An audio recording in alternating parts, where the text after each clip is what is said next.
afternoon, everyone. This is Barb's independent Stampin' Up demonstrator, and I'm going to show you how I made a box to fit a crunchie bar. These are really long. It's kind of 8 1/4 from the end of the wrapper to the other end of the wrapper. So I made a box which is 10 1/2 inches long. Sorry, from a piece of card. I grabbed the card, I'll show you, I did it this way, and I cut off 6 1/4 inches, and that gave me 2 inches left to do the two 1-inch panels for the top. So I'll go through that. So it was 6 1/4 by 10 1/2, and I used the piece at the bottom as well. So I got a box out of one full sheet of card. So I scored it because I had my box at 1 1/4 inches panels, so it was 1 1/4 square. I scored it at 1 1/4 and 9 1/4, and that was basically 1 1/4 inches from both ends. Then turn it and scored it at 1 1/4, 2 1/2, 3 3/4, and 5. Okay, so you've got 5 panels which you've scored. We'll fold those.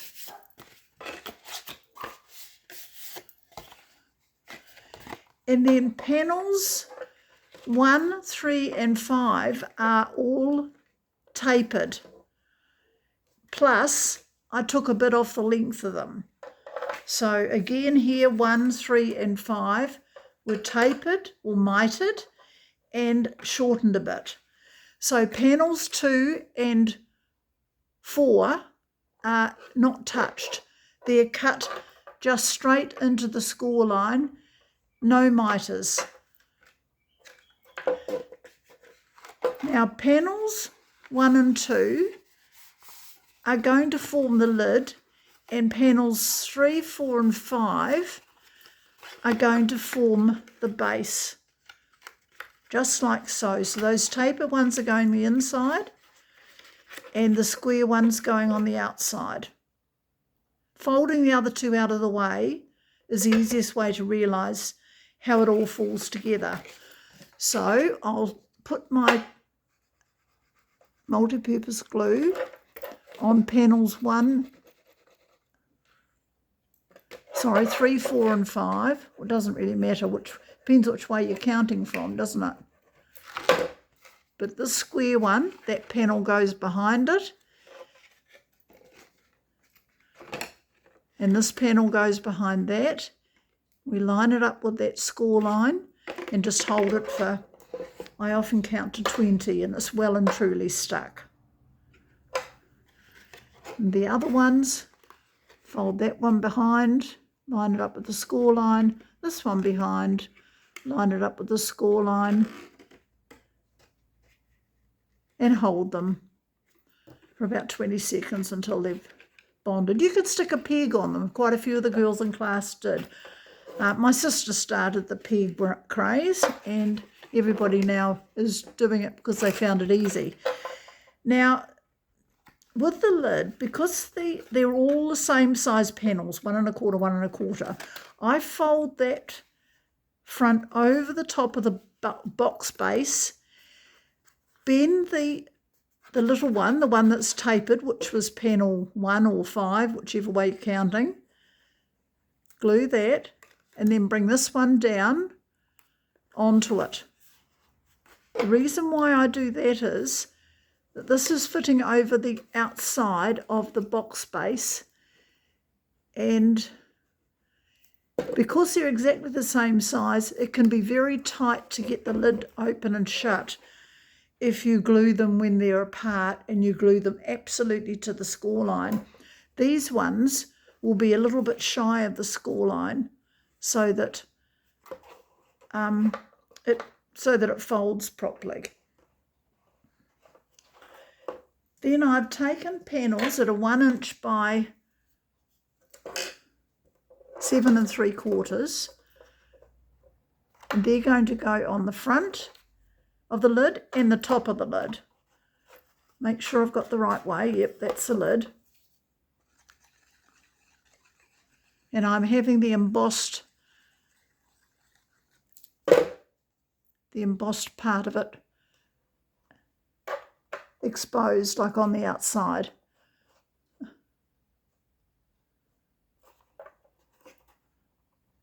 Centre that on there, and then on the front, same thing.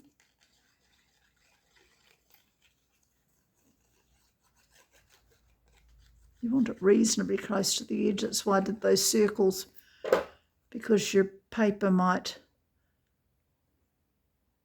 stick up a little bit. Right, now just bear with, I'll grab a punch.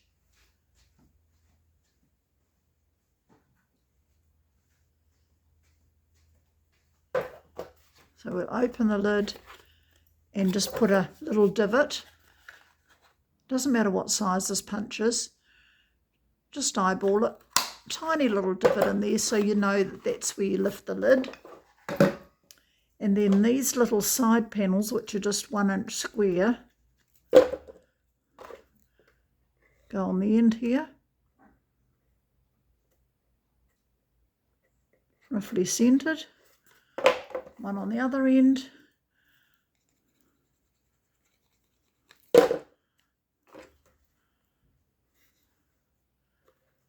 So it doesn't matter which way, because they're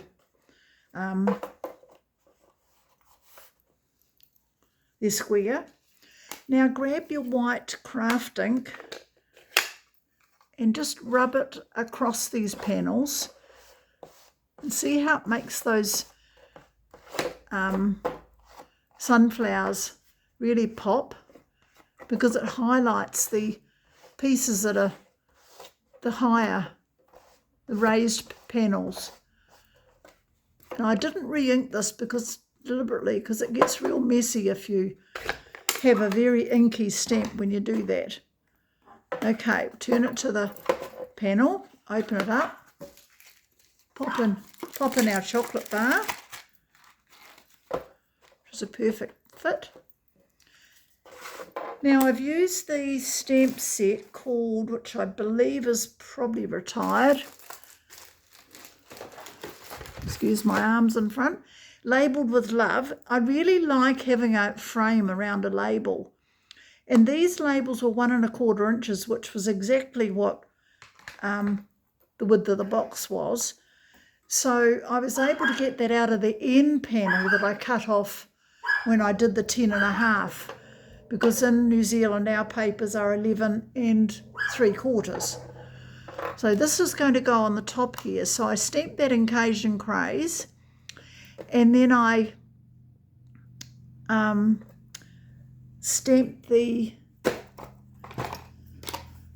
butterfly in Cajun Craze as well, but I also used peach pie and stamped the one that colours in the butterfly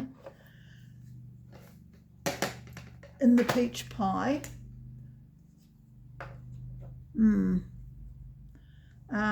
Over the top of the, sorry, I should get my scoreboard out of the way, but it's just a bit awkward. So exactly over the top of the butterfly, right, which just gives it a bit more colour.